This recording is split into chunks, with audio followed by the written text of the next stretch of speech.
ही एक शानदार क्वेश्चन लेके आए हैं जो कि हर साल एग्जाम में ये क्वेश्चन रिपीट करते हैं। ठीक है, तो इसको बहुत ही मजेदार के साथ हम इसको क्या करेंगे बताएंगे, है ना। तो आप सब इस वीडियो में बने रहें और वीडियो को सब्सक्राइब जरूर करें। तो फ्रेंड्स, क्वेश्चन है किसी बहुपद पी एक्स के लिए, ठीक है, ध्यान देना, बहुत ही आसान तरीका से बताएंगे।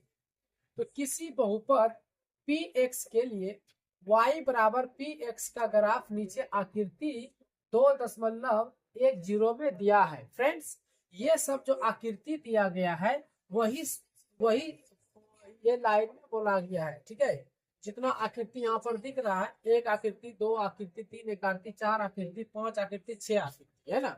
तो फ्रेंड्स, ये जो आकृति जो दिया हुआ है ना, 1 2 3 4 5 6 जो आकृति दिया हुआ, वही चीज इस लाइन में बोला गया है कि ऊपर वाला लाइन में बोला गया है। ठीक है, पहले इसको समझेंगे, उसके बाद एकदम चुटकी में इसको हल करेंगे। आप सब हैरत हो जाएंगे, इतना आसान है ये। क्लास 10th का इतना आसान है। हम लोग को तो क्वेश्चन बहुत भारी लग रहा था, और ये हर साल एग्जाम में आते हैं, है ना।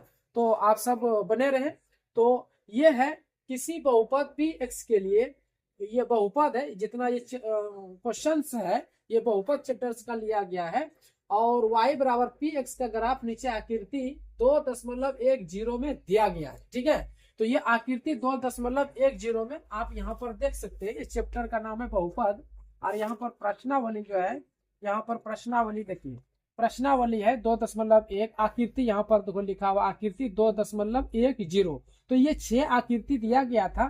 तो ये इसी तरह आकृति जो एग्जाम में भी रहेगा क्वेश्चन, वहां भी आकृति इसी तरह से रहेगा। अब सवाल उठता है ये कि ये 6 आकृति में अब सवाल को कैसे, क्वेश्चंस को कैसे वहां पर सेटल करेंगे, कैसे हम सबको पता चलेगा कि अरे इसी तरह क्वेश्चन पूछेगा। तो आज हम उस चीज को हम दूर करेंगे। ठीक है, तो यहाँ पर हम क्या करेंगे, अब आगे की ओर बढ़ते हैं। प्रत्येक स्थिति में, प्रत्येक स्थिति मतलब हुआ कि हर एक क्वेश्चन का स्थिति अलग अलग है। देखो इसमें, देखो ये सांप जो है, ये जो लाइन जो खींचा गया है, कि देखो इसमें लाइन खींचा हुआ नहीं है, इसमें देखो इस तरह से लाइन खींचा हुआ है, इसमें ऊपर से ऐसे ऊपर से नीचे गया, फिर नीचे से ऊपर चला, फिर नीचे आया।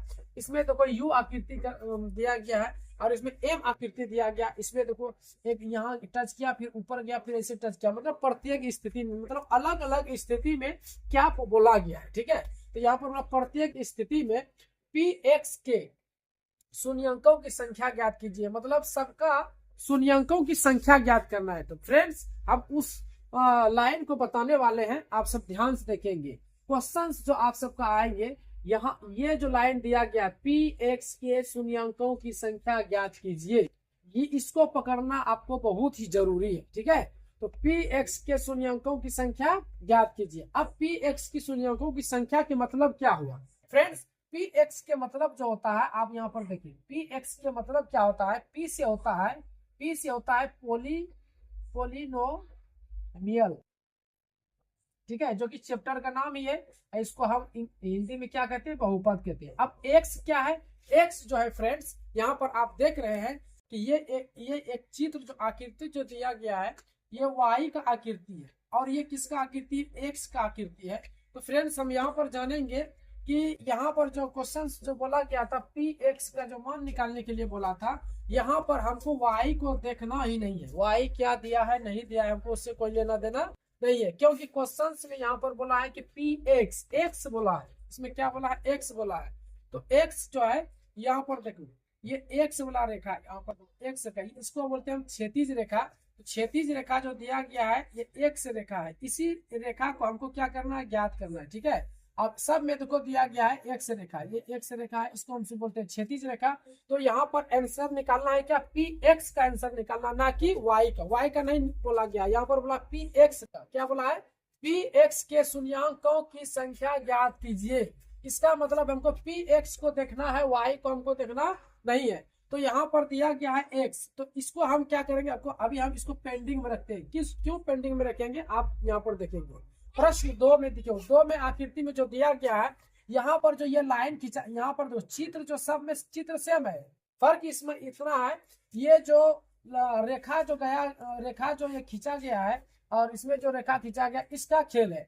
तो यहाँ पर देखेंगे सिर्फ एक्स को देखना, वाई को हमको देखना नहीं है। क्यों, क्योंकि हमको निकालने के लिए बोला पी एक्स के शून्यंकों की संख्या ज्ञात कीजिए। तो फ्रेंड्स अब उत्तर लिखना स्टार्ट करेंगे।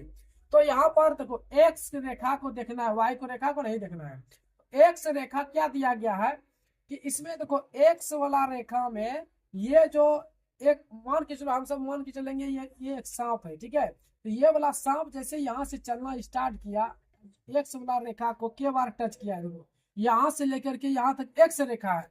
तो एक्स रेखा को ये वाला जो सांप जो था के बार क्रॉस किया, एक ही बार तो क्रॉस किया है ना। तो इसको हम लिखेंगे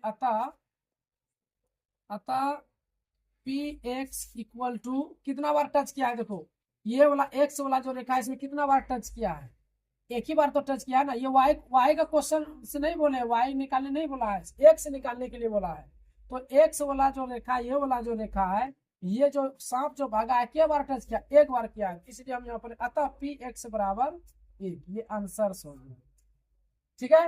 अब यहाँ पर आप बताएं कि इसका आंसर क्या होगा कि इसमें इसमें देखो एक्स वाला रेखा है, ये एक्स वाला रेखा है, यहाँ से लेके यहाँ तक एक्स वाला रेखा है। तो इसमें कितना बार टच किया, ये सांप गया ऐसे आया, ऐसे आया, यहाँ पर एक बार टच किया, फिर नीचे चला गया, फिर ऊपर गया, ऊपर गया तो यहाँ पर क्या बार टच किया, दो बार टच किया, फिर ऊपर चला गया। पर जो वाई वाला नहीं गिनना है, वाई वाला नहीं पूछा है। और फिर यहाँ देखो एक्स, मतलब कितना बार टच किया, एक्स वाला लाइन में कितना बार गया, एक यहाँ, दो यहाँ और तीन यहाँ। इसका मतलब है इसमें लिखेंगे अतः पी एक्स बराबर एक, दो, तीन बार टच किया है, इसका आंसर हो जाएगा अतः पी एक्स बराबर 3, ठीक है।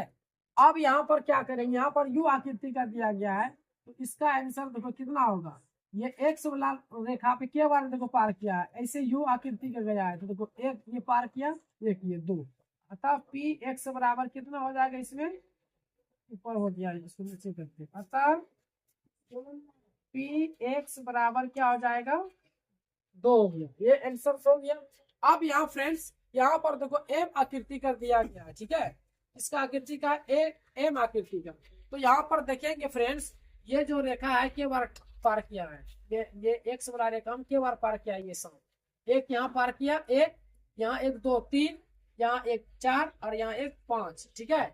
1 2 3 4 फ्रेंड्स 4 बार पार किया, 1 2 3 4, 4 बार एक्स वाला रेखा को क्रॉस किया है। तो यहाँ पर लिखेंगे अतः P X equal to 4। Friends ये आंसर हो गया 5 का। और छठा में हम आएंगे, फ्रेंड्स यहाँ पर देखेंगे कि ये जो एक्स वाला जो लाइन है, ठीक है, एक्स वाला लाइन में कितना बार ये टच किया है, या जैसे ये नीचे गया इसमें टच किया, तो टच जैसे क्या एक बार टच हो गया, उसके बाद यहाँ देखेंगे वाई को नहीं देखना है क्योंकि वाई का नहीं पूछा, एक्स का पूछा है। तो ये एक हो गया, ये एक 2 हो गया और एक 3 हो गया। तो यहाँ पर लिखेंगे अतः पी एक्स इक्वल टू 1 2 3, 3 बार टच किया है, तो 3 बार। तो आई होप, आशा करते हैं कि फ्रेंड्स आप सब समझ गए होंगे कि ये क्वेश्चंस जो है कितना आसान है। एक क्वेश्चन यहाँ पर पेंडिंग में रखे थे, इसको अब हम सोल्व कर देते हैं। तो ये जो दिया गया है फ्रेंड्स, ये जो रेखा है ये एक्स का रेखा नहीं है, ऐसे बच्चों को फंसाने के लिए ये दिया गया, ठीक है। तो यहाँ पर देखना है ये एक्स अक्ष और एक्स, इसमें देखो एक भी लाइन पार किया है या नहीं किया, एक भी पार नहीं किया है, ठीक है। तो यहाँ पर तो इसका आंसर क्या हो जाएगा, पार ही नहीं किया है। मतलब कि कोई जैसे मान के चलो आप अब स्टूडेंट है और स्टूडेंट कोई पढ़ने ही नहीं गया तो उसका हाजिरी तो 0 बनेगा। इसीलिए ये जो है समझ लीजिए कि ये एक विद्यालय है, इसमें कोई स्टूडेंट आया ही नहीं, तो क्या होगा, इसका 0, मतलब इसमें एक भी सांप टच किया ही नहीं है। तो इसको क्या लिखेंगे, अतः पी एक्स इक्वल टू क्या लिखेंगे, 0 लिखेंगे। फ्रेंड्स ये सब क्वेश्चन जो है ये 6 चित्र है, 1 2 3 4 5 6, और ये 6 चित्र में हर साल एक ना एक चित्र पक्का एकदम 100% जो है एग्जाम में आता है, ठीक है। तो इसको हम बहुत ही अच्छे तरीके से एक एक करके हम बता दिए, इसको तैयारी आप सब जरूर